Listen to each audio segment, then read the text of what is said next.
కొత్త బంగారు లోకం సినిమాతో టాలీవుడ్లో చిన్న వయసులోనే హీరోయిన్గా ఎంట్రీ ఇచ్చింది శ్వేత బసు ప్రసాద్. అయితే తక్కువ టైంలోనే ఆమె ఎంత పాపులర్ అయిందో, ప్రాస్టిట్యూషన్ కేసులో అరెస్ట్ అయ్యి అంతే స్పీడ్గా ఆన్ పాపులర్ అయిపోయింది. ప్రాస్టిట్యూషన్ కేసులో అరెస్ట్ అయ్యాక శ్వేత కొద్ది రోజుల పాటు పునరావాస కేంద్రంలో గడిపి తర్వాత విడుదలైంది. శ్వేత అరెస్ట్ అనగానే తెలుగు మీడియాలో పుంకాలుగా స్టోరీలు హల్చల్ చేశాయి. అయితే ఆ రోజు జరిగిన విషయంపై శ్వేత చాలా రోజుల తర్వాత అసలు ఏం జరిగిందో చెప్పింది. ప్రస్తుతం ముంబైలో అసిస్టెంట్ డైరెక్టర్గా పనిచేస్తున్న శ్వేత ఆ రోజు జరిగిన సంఘటనపై ఇలా స్పందించింది. సంతోషం సినీ వారపత్రిక అవార్డుల్లో పాల్గొనడానికి ముంబై నుంచి హైదరాబాద్ వచ్చాను.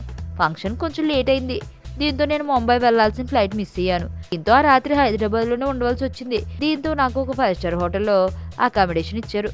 ఇంతలో పోలీస్ రైడింగ్ జరిగింది. నన్ను ప్రాస్టిట్యూషన్ కేసు కింద అరెస్ట్ చేసి కోర్టులో హాజరుపరిచారని ఆమె వాపోయింది. అయితే తాను నిజాయితీతో ఉన్నానని, అందువల్లే నాంపల్లి కోర్టులో నాకు క్లీన్ చిట్ కూడా లభించింది. నేను కోర్టు నుంచి బయటకు రాగానే ఫస్ట్ సారీ చెప్పింది హైదరాబాద్ పోలీసులే అంటూ అప్పుడు ఏం జరిగిందో వివరించింది శ్వేత. ఇక మీడియా కూడా తన పేరు, ఫోటోలు బాగున్నాయని పదే పదే తనపై లేనిపోని వార్తలు ప్రచురిస్తోందని ఆమె మండిపడింది.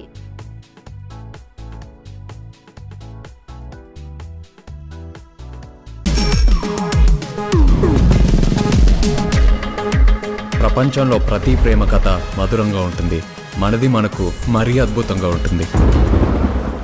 నా ఫీలింగ్స్ ఎక్స్ప్రెషన్స్ అన్ని పేపర్ మీద రాసి తనకి ఇస్తాను రా.